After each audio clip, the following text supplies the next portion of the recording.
it is championship points for India. A point to lift the Thomas Cup.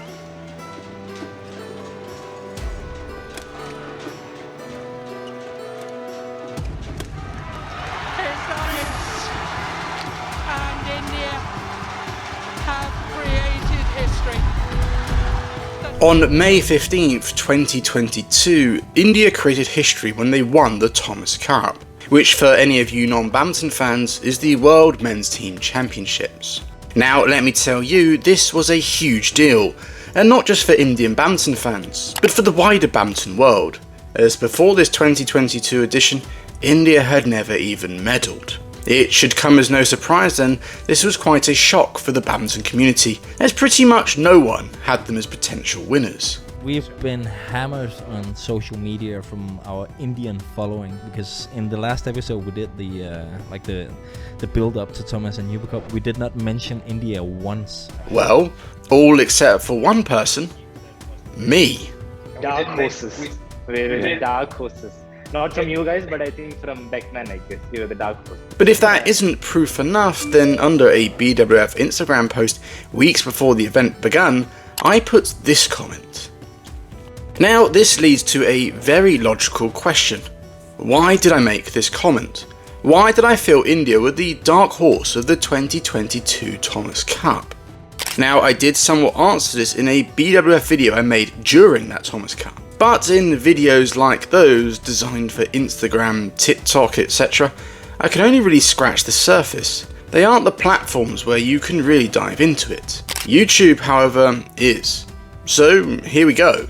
Why were India my dark horse pick for the 2022 Thomas Cup?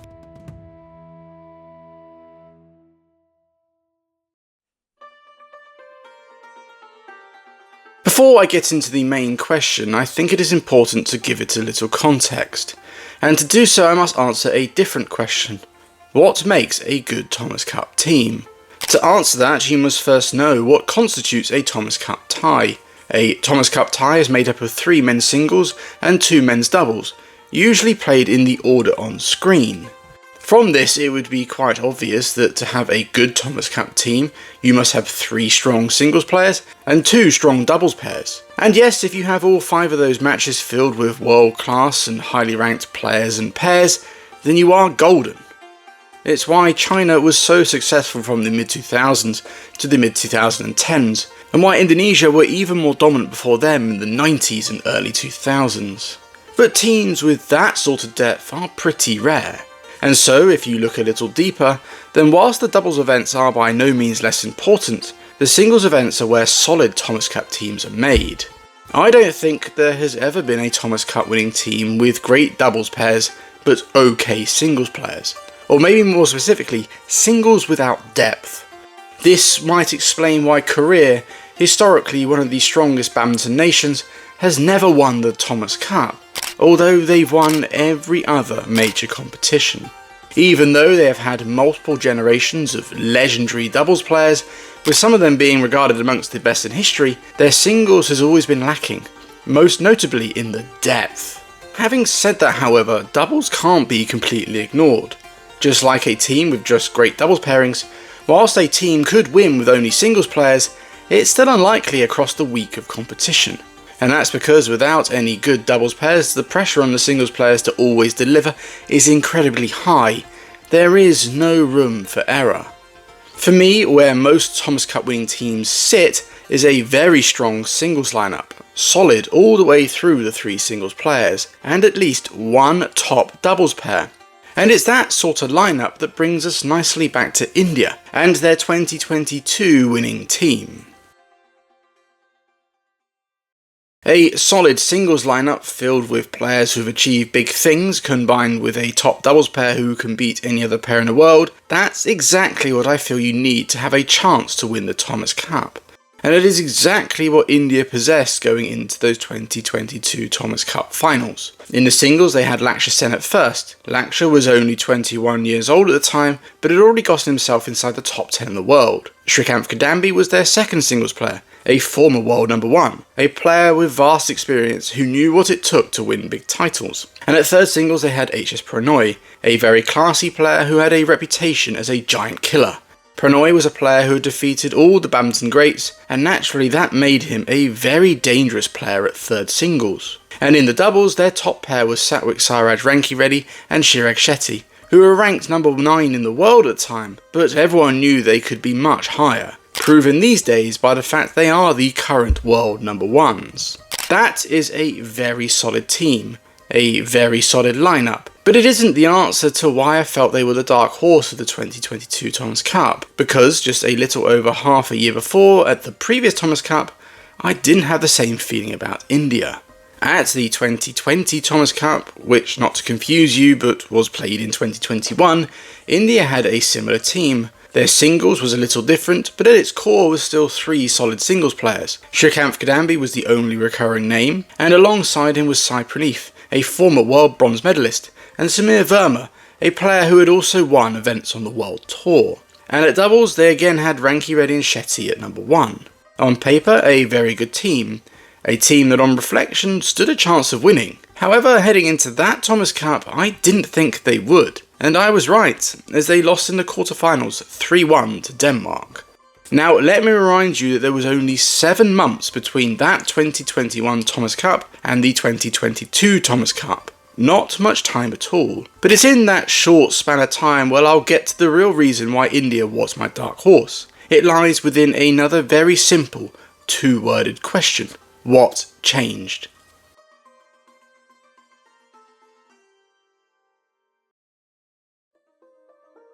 Alright, when looking into what changed for India in those 7 months, let's start with the obvious, the team lineup. This is their 2021 lineup, and this is their 2022 lineup. Like I said, these are both very solid lineups, but it is quite clear that what mainly changed was the singles, both in terms of the players being sent and the order in which they were played. And it's that singles lineup that holds the key to this whole video, and why I had India as my dark horse. I'm going to put this simply. By the time the 2022 Thomas Cup came around, every single one of India's singles players were in, or had shown, fantastic form, and had put in great performances. That is the difference between not just the Indian team of 2021 and 2022, but any Indian Thomas Cup team and 2022. To show this, let me run through the 3 singles players and the form they had shown and performance they had put in the build-up. Lakshya Sen, he wasn't even in the Indian team in 2021 edition and was ranked 25 in the world. By the time the 2022 Thomas Cup came around, he had climbed the world rankings and gotten to world number 9. To do that, he had won a bronze medal at the 2021 World Championships, won the India Open, he got to the final of the German Open, beating Olympic champion Victor Axelsen, and he also reached the final of one of badminton's biggest tournaments, the All England. That's an impressive list of results, and going into Thomas Cup, even though he was ranked 9, most people had him as a top 5 player. At second for India was Srikanth Kidambi. Now Srikanth is one of India's most successful men's singles players ever. He's a former world number 1, so he is always a great player to have as his top game is fantastic. But he is also a player who can be quite up and down with his form, something he had shown a little throughout 2022. But heading into Thomas Cup, what really made me think he could perform was the fact that at the 2021 World Championships, he got to the final. And at number 3 was HS Pranoy. Like Lakshya Sen, Pranoy was another player who was not in the 2021 team. But in the time between both editions, he also put in some great performances, with a final and 3 quarterfinals in 2022, a pretty solid set of results for your third singles. However, for me, even more than that was the fact that Pranoy also beat Victor Axelsen at the end of 2021 at the World Tour Finals. So that, coupled with his giant killer nickname, made me think that he was the perfect third singles player. Those are 3 very good singles players. But the fact they had all shown good form between the 2021 Thomas Cup and 2022 Thomas Cup was the real reason why I'd had them as my dark horse. I had never seen an Indian team coming into a Thomas Cup where all the players had put in some huge performances or had shown some great form. On top of this, they had experience, as both Srikanth and Prannoy were seasoned veterans and knew what it took to deliver their very best when it mattered. And coupled with their top doubles pair, Rankireddy and Shetty, a pair who had also shown some fantastic form, most notably winning the India Open, well, I just felt they had a real chance of creating history. More than enough of a chance for me to call them my dark horse.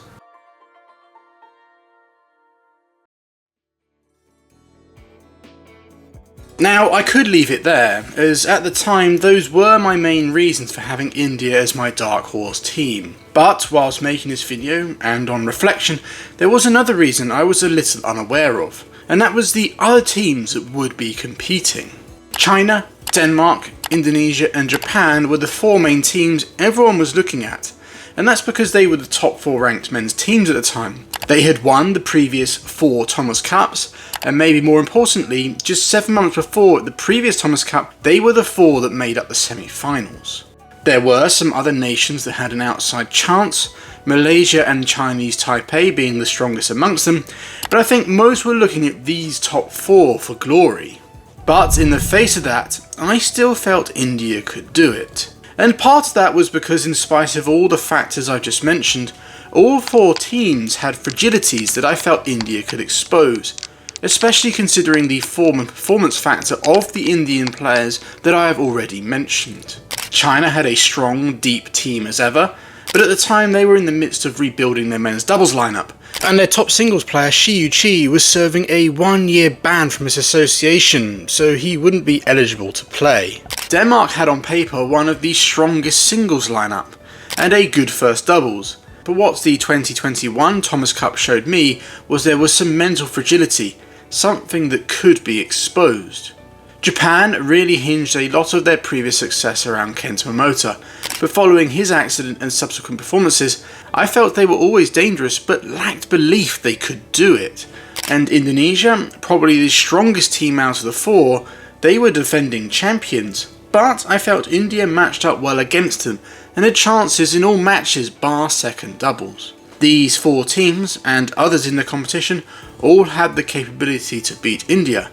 Denmark had shown precisely that in the previous Thomas Cup, but I just felt with India's singles players showing some great performances and form, their top doubles pair ever improving, a newfound belief amongst them that they could do it, and also the top 4 teams all having slight vulnerabilities. Well, it was enough for me to confidently say India were my dark horse for the 2022 Thomas Cup.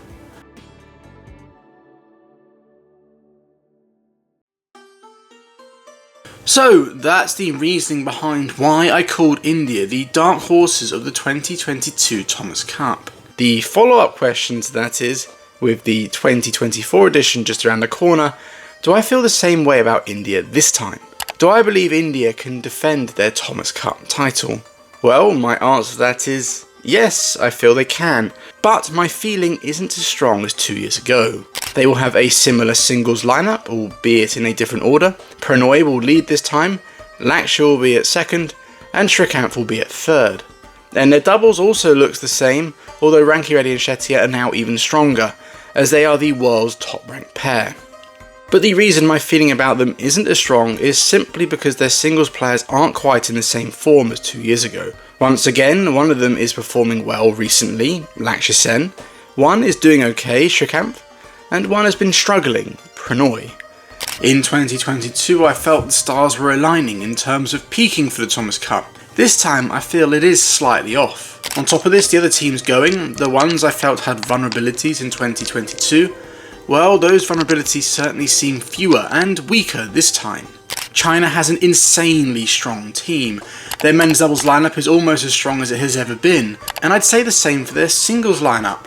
On top of this Thomas Cup will be held in China, something which so often helps them. Denmark are in a similar position, with a similar team, but it is a much stronger and more rounded team. Yes, Victor Axelsen isn't quite the same dominant force, but he is still the world number 1, and hasn't lost a team event match in quite some time.